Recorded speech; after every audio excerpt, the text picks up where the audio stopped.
And more big news affecting our lives. The CDC is also easing the rules for where you need to wear a mask if you're fully vaccinated. Work life and in-person school days could be mask-free under this new guidance, with federal rules being lifted for those places.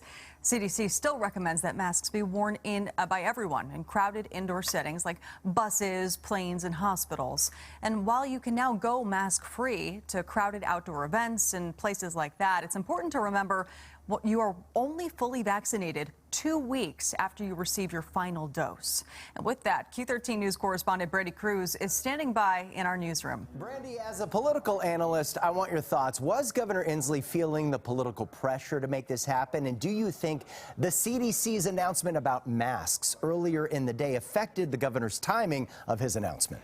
Yeah, well, I'm not sure about the CDC. You know, I have to believe that this recalibration from the governor was in the works prior to today. I mean, he had this plan on pause. He had to make some sort of announcement before that 2-week pause was up on Tuesday. But as far as politics go, you guys know I think politics plays a role in absolutely everything. And the reality was, it wasn't just red states that were reopening, it was blue states. It was political allies of the governor setting these timelines and getting their states excited about reopening. And so I do think that you see some political pressure in that. For instance, just as a comparison, you know, we know that California and Governor Gavin Newsom set out this hope to reopen by June 15th.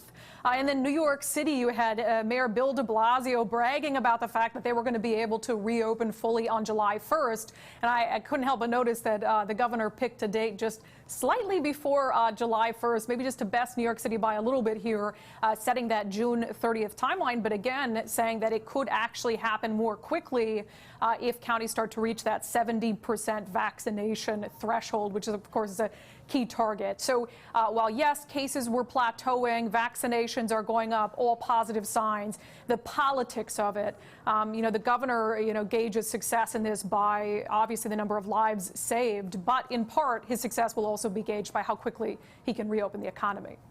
Well, it's exciting news for sure. But, you know, Brandi, we've been talking about high case counts now for weeks. Are all counties going to be ready for phase 3 come Tuesday? Well, if they're not, that's their choice. You know, one of the things that we've learned throughout this when it comes to the governor's powers versus the powers of county executives, of mayors, is that at the local level, they can't do less than the governor, but they can do more. So if you have counties that find themselves in a situation where they're not ready for phase 3, they can make that choice. You know, just before the governor's announcement today, I spoke to Seattle Mayor Jenny Durkan, because the press always gets a little sneak peek at what the governor is going to say just so we can get ready to take it live. And I kind of had asked her the same question about whether they would be ready. King County got a little bit of a reprieve from phase 2. The governor said starting Monday or Tuesday, all counties are going to be in phase 3. He's going to aim to open the economy fully by June 30th. What do you think about that timeline? I think it's fantastic.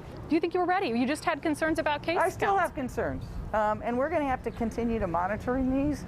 But we've learned throughout this pandemic that what we know shifts, and also what our status is. And we're now seeing, I mean, since you and I last talked, Brandi, over 70% of the people in Seattle have gotten at least their first dose.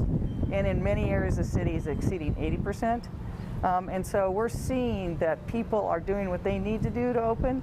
And I'm hearing from business owners now that they've been able to get their workers vaccinated, they're much more comfortable. Vaccinations were the key to opening up. And we now know we've got enough vaccinations to get it done. And so I'm very optimistic. Now, one other thing I want to point out, the governor, although he has said we want to fully reopen by June 30th, he said the state of emergency we've been under for more than a year is not going to end June 30th. I've been in touch with some Republican leaders, state legislators who are not happy with that, who really believe it's time to bring the state of emergency to a close. You know, I'm sure, Jamie, the governor is going to argue, look, if case counts start to spike, this gives me the power to be able to make decisions to reduce the risk. But at the same time, the House Minority Leader, I exchanged a message with him a few minutes ago, and he said, look, the governor can end the emergency, and he always has the authority to bring the emergency back up if it's needed. Well, it will certainly be interesting to see how all of this unfolds in the coming weeks. Brandi, thank you.